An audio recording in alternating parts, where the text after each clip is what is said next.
Good morning, boys and girls. Today on our morning workbook, we are on Unit 6, Week 6, Day 1. It's Monday, the start to another week. Our directions say edit and write each sentence correctly, use commas and quotation marks where they are needed. Number 1, I screamed at mother, don't mismatch my socks. You're going to fix it up and rewrite it nice and neat on the line.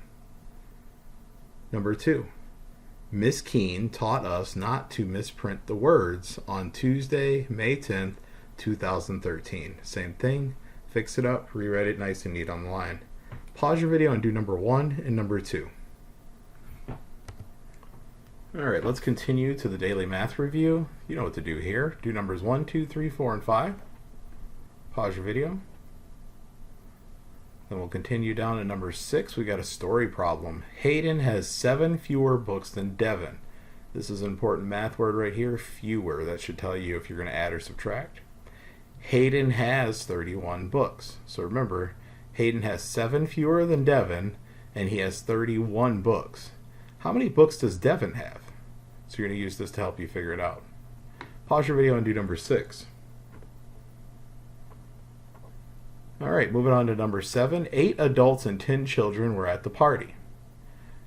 9 more people arrive. How many people are at the party now?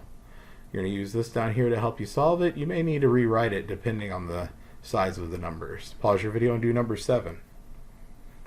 And then down to number 8, we've got a graphing problem. The graph says animals seen at the park. So we saw squirrels, rabbits, mice, birds, and dogs. How many dogs and squirrels were at the park? You're going to write your number right here. Make sure to show your work off to the side of how you got this answer. Pause your video and do number 8. Number 9, circle the time that you might eat breakfast. Would you eat breakfast at 7 p.m. or 7 a.m.? Circle the correct answer. Pause your video. Alright, time to start checking. All your problems should be complete unless you really don't understand how to do one. But everything should be finished, so let's start checking from the top. Number 1, I screamed at mother, don't mismatch my socks. So let's see, starting with I is capitalized, that looks good. I screamed at mother, probably don't want to scream at your mother. I don't condone that. But what we're going to do is this is what she said. This is what she screamed at her mother, right? So first thing we got to remember is she screamed it. It's not a question. So we're going to put an exclamation point. Okay? Because it's what she said, we're going to put a comma here because we're going to need to use quotation marks. So we're going to have a quotation mark here because that's the beginning of what she said. And we're going to have a quotation mark here because that's the end of what she said. Then because it is a quotation, we're going to capitalize the first letter of the quote. Okay, and then we're going to keep going. Mismatch has too many S's, right? Because there's a prefix, miss, right here, right? And then match. There's too many S's. So it should be M-I-S-M-A-T-C-H.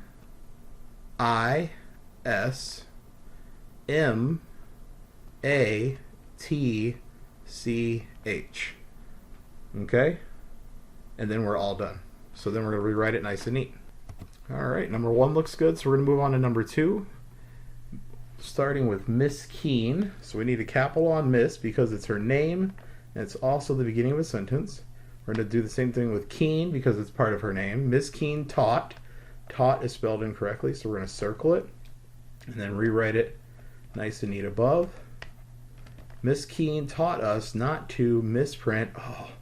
Same thing as we did with mismatch, okay? Miss is a prefix, right? So we write M-I-S. Okay, not double S. And then we write the base word, print. Right? Misprint means the opposite of print or not print.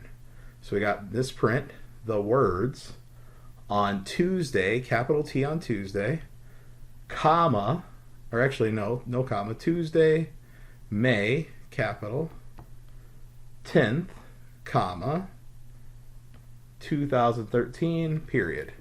And so now we'll rewrite it nice and neat. And I ran out of room, so I finished printing it nice and neat down here below.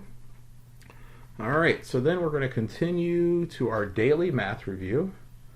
And so let's see, we've got 17 minus 9 equals 8. We got 15 minus 9 equals 6. Then we've got 18 minus 10 equals 8. 14 minus 9 equals 7. And 17 minus 10 equals 7. I think I said 7. This was 5. 14 minus 9 equals 5. 17 minus 10 equals 7. I was thinking ahead. Man, that's weird how your brain works sometimes, isn't it?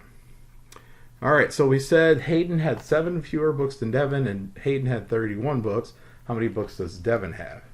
So let's see. Hayden has 31 books, and then Devin has 7 fewer. So we can go the opposite way to figure it out. So we can go 31 plus 7, and that equals 38. Okay, so that's how many books Devin has, 38, because Hayden has 7 fewer. So 38 minus 7 would give you how many Devin has. All right, number 7, we're figuring out how many people are at this party. So I'm going to reread it, and I'm going to write as I read. So 8 adults and 10 children, right, 8 plus 10, were at the party. 9 more people arrived, so plus 9. Okay, and so then we're going to add all of that up, and you're going to get a total of 27 people at the party. All right, number 8. How many dogs and squirrels were at the park? So squirrels, we have 1, 2, 3, 4, 5. And then dogs, 2. Okay, so 5 plus 2 equals 7. Last one, circle the time that you might eat breakfast. 7 p.m. is at night. That's about when you're probably getting ready for bed. You probably already had dinner by 7 p.m.